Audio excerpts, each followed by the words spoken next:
If you're in a relationship with somebody who can't access their own emotions, they're never going to be able to understand yours either.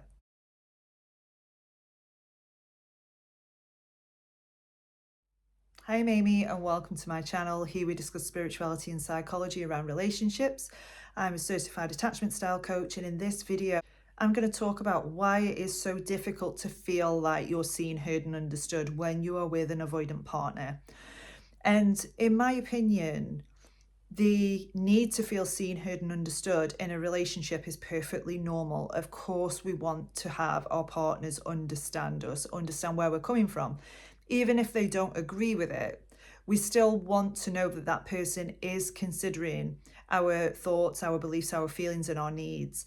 And this is what is conducive to a healthy relationship. However, when you are in a relationship with an avoidant partner, you're going to have a really difficult time getting these needs met. And the main reason for this is because avoidant people are not the best at accessing their own emotions. They tend to suppress a lot of their emotions. They don't want to feel them. And they're very much in their heads. So if you imagine yourself, if you are in touch with your own feelings, if you are somebody that is able to label and experience a feeling, you are going to be able to articulate that quite well, or at least be on the way to articulating that quite well. And this doesn't necessarily happen with avoidant people who are not in therapy and are not on the road to healing, because they remain in their heads quite a lot. They don't like to go into the body and feel these feelings. So what you will find is that they suppress a lot of their feelings. And when you are in partnership with somebody like that, where you really want to help them understand where it is that you're coming from, and let's say you say to them, I feel anxious right now. And if you've been in this situation, maybe you can relate to this, where you've been trying to articulate how it is that you feel, and this person, it just looks like that it's going over their head. They don't have any understanding of it because they don't understand it. They don't understand how people access their own feelings. They don't understand how to articulate their own feelings. So essentially, you're trying to gain validation from somebody who you're never going to get the validation from, because they can't relate to your feelings. They can't relate to, you articulating how you feel, and they'll find this really overwhelming. And this, in my experience, manifested as that person not being able to have very long conversations at all about something that wasn't what they wanted to talk about. So if it was that, I wanted to bring something up in order to move the relationship forward, or in order for us to resolve something, I had a really difficult time, because it was almost like we were reading two different books and trying to come up with a solution that we were both, all in on, when we were speaking completely different languages.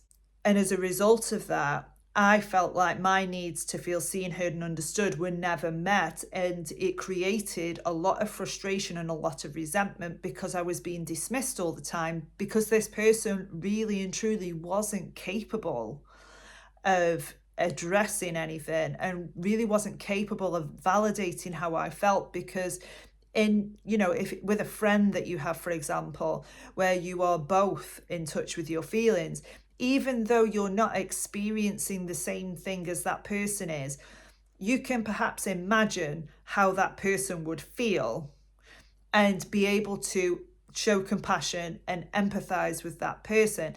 And this is what creates connection in relationships. It creates emotional intimacy in relationships, which you're not going to get with an avoidant partner, because they can't empathize with you. They can, to a degree, show compassion, but you're not going to get that intimacy that really it is that you crave, because they can't go that deep. They can't, they've built up so many protection mechanisms to not go that deep, because they worry that they're going to spiral. They're worried that they're going to feel a bad feeling and it's not going to stop. And unless this person is sort of hell-bent on healing and getting into therapy, you're going to feel dissatisfied in the relationship. The relationship's not going to feel fulfilling to you because you're not getting those basic needs met. And most people have these needs, by the way. It's not that you're asking too much. You don't have to, compromise on these needs being met. You might want to find ways of being able to meet these needs outside of the relationship. But again, in my opinion, relationships should be interdependent. Yes, you can meet that need yourself, but also it's perfectly reasonable to want that need to be met in the confines of the relationship as well. Of course, you want a partner that's going to understand how you feel and validate how you feel and want to work on these issues together. Otherwise, you're going to be going through the relationship not wanting to really mention anything, because in your mind, when I do mention things, I feel dismissed and rejected. And that's not what a secure relationship is. In a secure relationship, communication is open and respectful. With an avoidant partner, it's not open, and at times it is disrespectful because they have that many protection mechanisms that stop them going that deep. So if you're in that situation now, or maybe you have broken up with the avoidant person and you're really craving for these needs to be met, look at how you can meet these needs yourself. And one way I find really, really beneficial at hitting all three of these is journaling. So I can actually be present with myself and meet those needs myself. I also have a really close friend circle that I can get those needs met there. I don't need a relationship to meet that need, but in future relationships, this is what I'm going to be vetting for. I'm going to be vetting to see, is this person actually in touch with their emotions or not? Is this person capable of articulating how they really feel or not? So these are things that you might want to think about for future relationships, and really vet the person that you're going to, you intend to be in a vulnerable relationship with. So I hope you found that video helpful. If you did, drop a comment below. I will put my links in the bio, and I will see you in the next video.